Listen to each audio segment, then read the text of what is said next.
Spencer. And I'm getting spit on. And this is The Itch. Yeah!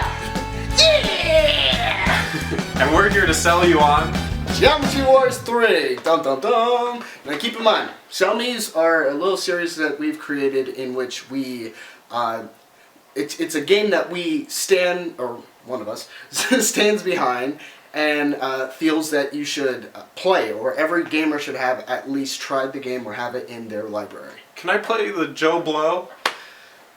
No. My name is Joe Blow. I don't want to play a game about math. Well, Joe Blow, it's not My about... name's not Joe.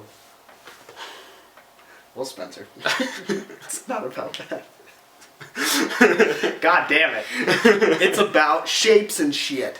Thus the geometry. But the war's different. I do like war. War never changes. So, we're going to get started with it.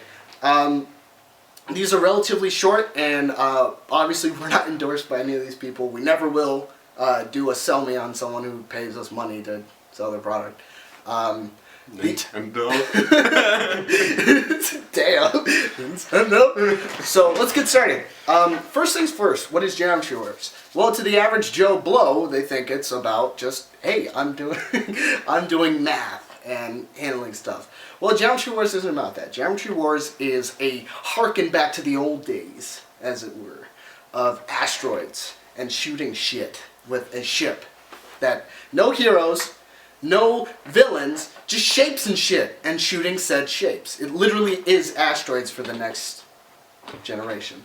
So the way it follows is your little G for geometry, right? You are the geometry, and you fight against different shapes. These different shapes offer different characteristics. Some shapes move around your shots. Some shapes, when they die, they turn into other shots, or to other little shapes rather.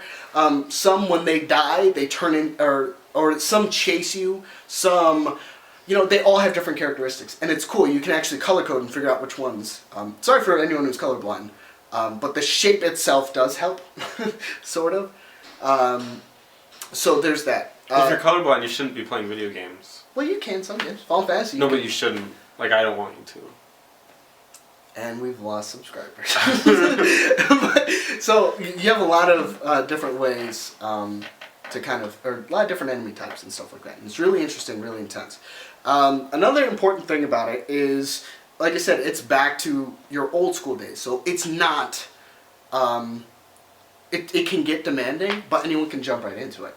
I've actually had my girlfriend play it. I'll be like, oh, hey, here's the controller. And like 10 minutes later, she's like, no, one more. You know, it's like, it really gets intense. You're literally just using the two analog sticks, one to move, one to fire, and then you have your bombs, and then you have your assist guy.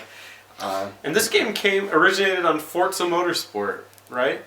I think it did. The first one came out as an arcade playable game on Forza Motorsport. I think the first one for the Xbox 360. And it was like really popular. Yeah, it was actually more popular than the game. Oh, imagine that. You know, it's like Arma and DayZ.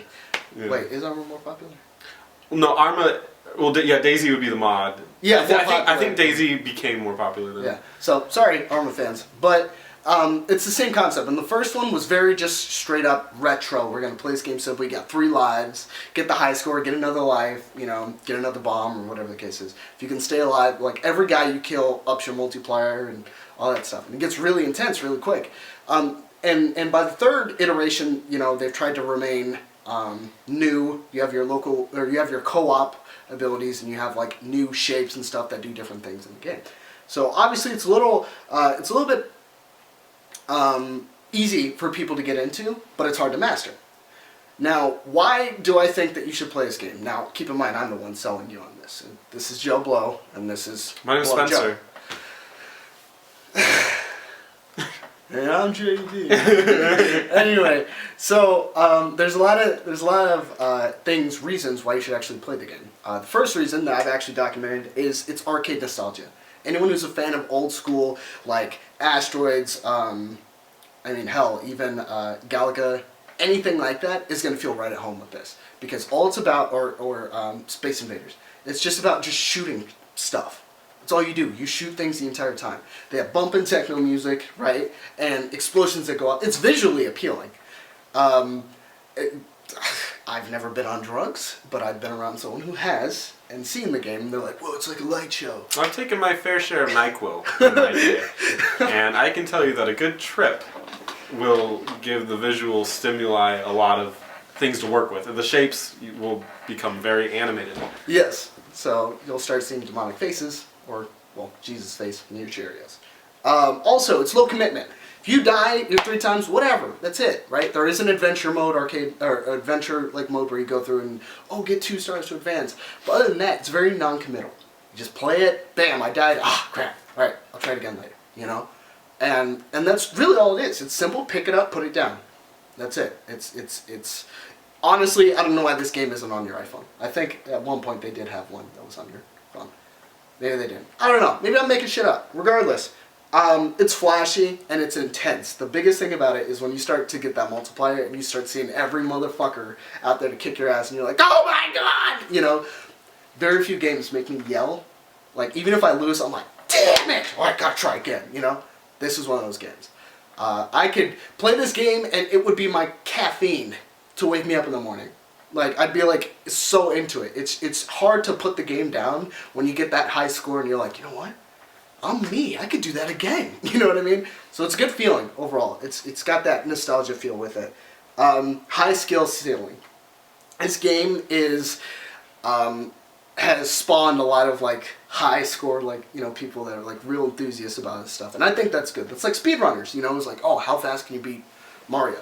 You know, it's the same thing for this game, but how high can you get your score 1 life? How high can you get your score where you can regenerate lives? All that stuff. Don't use bombs. You know, stuff like that gets really intense. It also has very easy controls, as I've mentioned before. It's super easy to get into. And it has co-op, which is also an added bonus. So we can play together, and you can play with friends and spread the love and joy of getting blown up by the shapes. Sweet. So Shapes. Shapes! But, I mean, there's not that much more to be said about it. It's definitely a game that I think that everyone should actually play. You don't necessarily have to buy it if you're not into that stuff entirely, but everyone should at least try it. Everyone. Ever. Alright, so Geometry Wars 3, give it a shot. I'm Joe Blow. And I'm Blow Joe. No! And I'm just producer Eric. Be sure to comment, like, and subscribe to this video. We produce new videos every week. And I'm going to take Blowjo into the bathroom with me real quick. Oh, God. Fuck.